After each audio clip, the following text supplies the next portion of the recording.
Okay. So what I have here on my iPad is you can pull the features and the benefits off of our website. Okay, so all you have to do is go to the features and benefits of our products and pull it off and have this paper that I'm going to be reading and telling you guys where I've heard all this stuff. So I don't want you to think that you can't know everything that I'm about to tell you about the cookware, because you can, because I found it today. We had a class at Jubilee on cookware training, and it was really, Brandy said it showed her that she knew everything she needed to know already to sell cookware. She thought she was missing something, but she wasn't, so it helped her as well. We've got a lot of the great pieces up here, so if you don't own any cookware, you definitely need to come up and check it out and see how great it is. Some of the features and benefits of the Tupperware cookware is it does have a lifetime warranty. Okay, so that's very important. When you're trying to sell a very expensive item to somebody, they want to know, like Barbie said earlier, that it's an investment. It's a lifetime investment that they're going to make. Okay? It also will work on all different types of cooktops. And if you forget, or you're at a party and you always want to show this because, like Susie said, you don't want to make your job look too hard, on the bottom of the cookware it shows electric, gas, ceramic, and induction. So this piece of cookware will work on all types of cooktops, which is important because not everybody has electric and not everybody has gas. The new induction cooktop is in the higher end homes. It's in a lot of the higher end homes. It's in a lot of the higher end motorhomes and things like that. And we all can get ours from Tupperware with our cookware set. The other thing about the Tupperware cookware is that the handles are actually riveted on. Okay? They're not screwed on with screws. They have rivets in them, which is going to hold tight to a better handle. Okay? And also the handles are not going to get hot because they are hollow, so they don't conduct a lot of heat through them. Okay? So you, like Susie said, you don't have to get a pot holder out and then get mad because nobody puts it back. Okay? The glass tops, can also go into your oven. And the glass tops can go into the oven at a certain degree. I believe, you guys correct me if I'm wrong, that the cookware can go in at 450 and the glass tops can go in at 350. Correct. Okay, good deal, good deal. So we brought the pieces for you guys to see. Some of the things I wanted to tell you guys about the cookware that I thought was very interesting was on the sheet that you can print off the internet or the website, it has some energy saving tips, because when you go to a Tupperware party and you're demonstrating the cookware to sell the cookware, especially when it's on sale, you've got to give people ideas that are going to make them leave and go, aha, I learned something, right? And so some energy saving tips here are to put a little bit of water into the cookware so that less has to be heated up.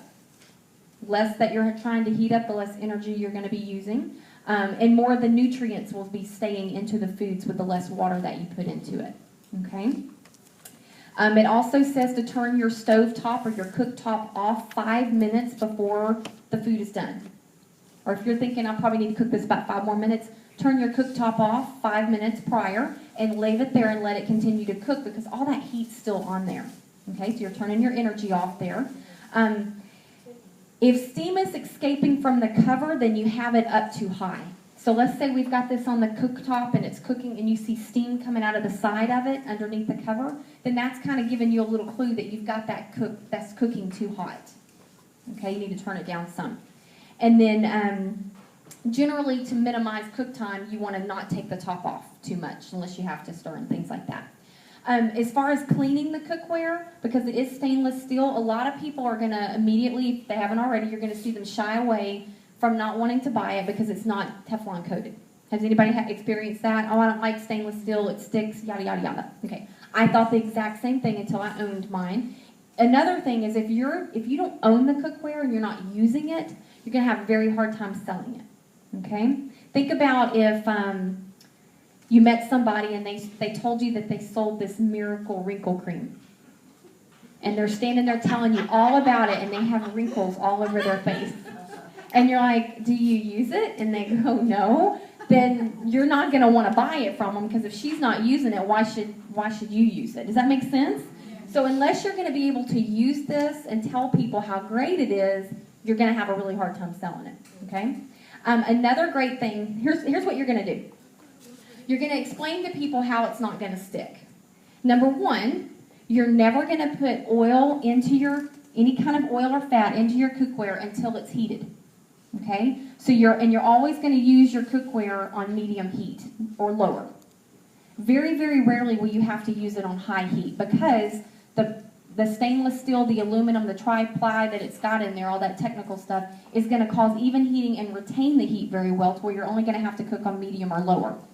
Okay? So you're going to take your piece of cookware, you're going to put it on let's say we're going to cook a piece of chicken breast. We're going to brown it. We're going to put it on our cooktop, we're going to turn it on to medium, and we're going to let it sit there. When you think that it's been a while and it's heating up, you're going to take a little bit of water on your fingers and you're just going to kind of splash it. It's going to bead up and bounce all over the place. It's hot. Then you're going to add your oil, your fats, whatever you're going to use, your olive oil for your chicken. Put that in there. Let it heat for just a tiny bit longer. And then you're going to take your meat, okay, whether it's your steak, your pork chop, your chicken, anything like that, and you're going to put it on there. And you're immediately going to hear, shh, okay? Don't panic. It's not burning. It's okay. It's going to and then you're going to let it sit. You're going to leave it there. If you ever have to pry a piece of meat up, it's not done. Leave it there. You should not have to pry with a spatula or anything like that. As soon as what it's going to do is it's going to cause a very nice browned piece on that meat, okay?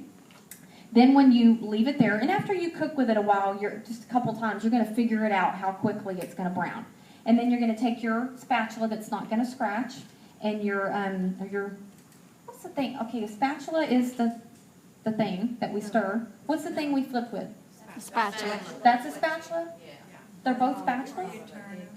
Okay. You're going to use the flat spatula to flip it over. And you're going to flip, or your little tongs, but you're going to flip it over. And if it flips very easily, then you did it correctly. If it's hard to scrape off, then you did not do it. Let it stay.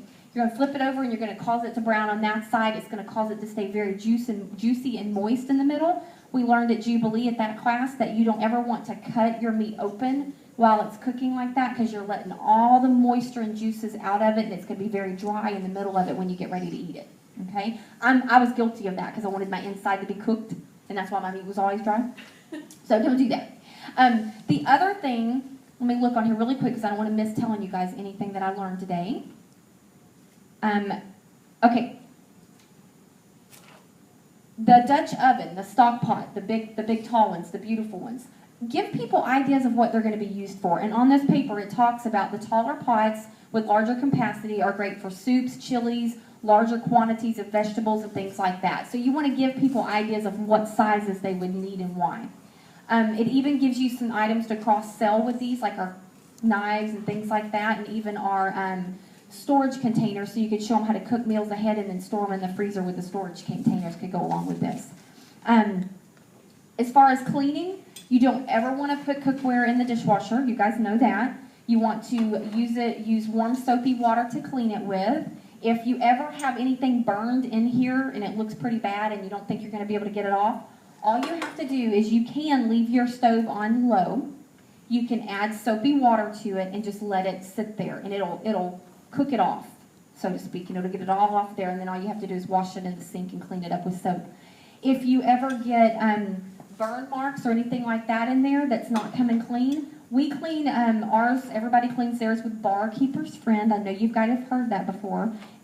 These up here, all these are my pieces of cookware, and except for this one, they have all been used, and they still clean up very nicely. The other thing is, if you've ever used a nice piece of cookware and it has little white spots in it, in the bottom of it, it says that is from any time that you boil water, like if you're going to boil for spaghetti noodles, we have our pasta cooker for that now, but anytime you boil water, you want to add a little pinch of salt to your water, and it will not cause those white spots to be on your cookware. And that's on our sheet that I pulled off the website. So little tips like that when you go to a Tupperware party and you're sharing with people those ideas and those little tidbits of knowledge, it's very comforting to them because they're like, oh, well, and she knows what she's talking about. I'm learning something. And you want to teach them not only how great they're going to cook with them, but how easy it is to take care of them. Because if they don't know how to take care of them, then it may not last them a lifetime as well, or they may not look as pretty for a lifetime, when I think that they very well could. Now, up on the screen here, you guys see that cookware is on sale. The cheapest piece of cookware, price-wise, is going to be our fry pan, and I believe it's on sale for $90. And how much do we get off of that? 25% off. The entire set, the big 10-piece set in the middle, is on sale for $999. We get $250 off of that. So you could end up getting that whole entire set way, way, way discounted. I think that showing that flyer at our parties this month, demonstrating our cookware, whether you cook in it or not, I don't think that you would have to cook in it at a party to talk. One other thing that we learned at Jubilee is that when people are going to make an investment, such as $1,000 in a new set of cookware, they might want their spouse to be involved in that. So she suggested that she tells her guests if they would like to have a cookware party, that she could come demonstrate the cookware, but that she would like for it to be a couples party. The men and the women being there together, because when you're going to make an investment, your spouse, your loved one, whoever you're financially bonded with maybe, may need to be there to help you make that decision, because it is a larger investment, okay? And a lot of times, men cook. Not at my house, but a lot of times men cook. And so they're the ones that are more concerned about how this cookware is going to work sometimes than the women, or, is just as much. So I hope that guys, do you guys feel like maybe you know a little bit more about cookware? That you feel confident to go out and have a cookware party? Yes? Okay, good deal. Then I did my job.